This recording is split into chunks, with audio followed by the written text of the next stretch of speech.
Hey guys, Brad Gilmore here. Want to give a big shout out to our title sponsor, Walker Texas Lawyer. If you or a loved one have been injured in an accident, whether that be a car, truck, motorcycle accident, or some kind of other issue, hit up Walker Texas Lawyer at 713-552-1117 or walkertexaslawyer.com. Oh, Brad, what have you done now? Broadcasting live from Houston, Texas, and around the world. TV host, best-selling author, and radio personality Brad Gilmore brings you a collection of conversations with stars from movies. Matthew McConaughey. Brad Gilmore. Mark Wahlberg. Hey, how are you? The legendary Mr. Christopher Lloyd. Christopher, how are we doing? I'm doing good. Great introduction. Jessica Alba and Lizzie Mathis. Ladies, thank you so much for joining me. Thank you. Kevin Costner joins us. Thank you so much. Thank you. Television. Jimmy Fallon joins us this morning. Jimmy, how you doing, my friend? Good morning. Thank you so much, Brad, for having me. I appreciate this, bud. Kelly Ripa. Brad, thank you for having me. Comedy. Jay Leno joins us. Jay, how you doing? Hey, Brad, what's going on? Chris Tucker is in the building. Chris Tucker, good morning to you. Hey, Brad, and good morning to you. How are you? George Lopez joins us right now. George, how are you doing, sir? Good morning.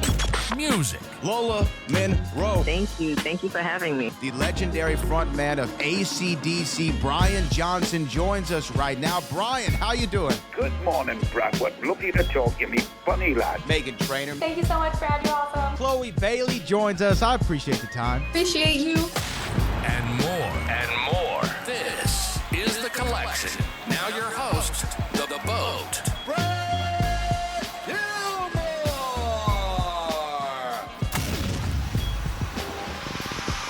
And they're joining me right now to talk about the series Towards Zero. Oliver and Ella, how are y'all doing? Great, Good. thanks. How are you? I'm doing well. Congratulations on the show. I love Agatha Christie in general. I've read several of the novels. I've seen live stage productions of this one. I've never read Towards Zero, but how familiar with Agatha Christie were either one of you? Ella, if we could start with you. Yeah, like really familiar. It's such a huge thing in the UK and in Ireland as well. Like it's kind of a tradition that people watch at Christmas time, at Easter and stuff like that. So I was very aware of kind of the weight of the tradition and how much her work means to people and has meant to people for so long. So it was such a great honor to kind of continue that and be a part of it. Yeah, my dad, when I was a kid, my dad was obsessed with Poirot's, and so this is aging me, but I bought him the DVD box set of like all the Poirot's, and he was just obsessed with Agatha Christie. So like as a kid, we used to watch. Well, yeah, not quite kid, but like we used to watch quite a lot of them in our house. So she's she sort of stood the test of time for a reason. These stories and these kind of intricate murder mysteries that she created, and all came from this one person's mind is quite astounding, really. It really is. I mean, even if you look at the blueprint of any murder mystery, you can tie it back to Agatha Christie. Even one of my favorite movies is Clue from 1985, and like Clue is such a Agatha Christie homage in a lot of ways, which is just fascinating. Did either one of you did y'all read Towards Zero beforehand? And I guess a better question would be, when you have a script that's based off a book or another intellectual property, do you go and read the source material, or is it important as an actor to just stay within the confines of what's on the script, even though it may be different from the source material, Ella? I hadn't read Towards Zero beforehand. I hadn't heard of it. And I started with the script, and we were saying, like, I think we both read bits of the book, but it felt kind of simpler and easier to go with the script because I guess it's like it's a lot of information. You kind of have to trust that the whole team are adapting it in the way they want it, because when you're reading it, it kind of it can be like an audience perspective of how the characters are viewed externally. But when you're working with a team, you can work more from a character drive, and the intentions are a little bit simpler. I think I think it's also interesting because sometimes it feels like sometimes it can be hugely beneficial to read the source material, and sometimes actually the adaptation of you end up trying to kind of crowbar in things or ideas from the source material into the adaptation that don't quite work. So it's an interesting one. I think we both felt the same way, especially when we first started talking as well, that there are some really interesting things in the book, but actually a lot, especially with the sort of Audrey and Neville thing, we talked a lot about Elizabeth Taylor and Richard Burton and that whole dynamic that they had. And that kind of became more of a kind of interesting influence than kind of using source material in a way. So we sort of went off into that sort of territory. So when you have a murder mystery, and maybe this is the same for any role that you tackle, and I'm just interested more, it's more of a process question.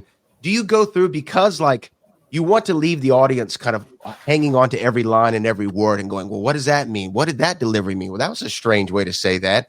Do you go and notate the script and saying, hey, this would be an interesting way to deliver this line reading? Do you have notes on the characters so that you don't give too much away, but also leave a little bit of mystery within the delivery? Maybe I'm thinking too much about it, but I'm curious.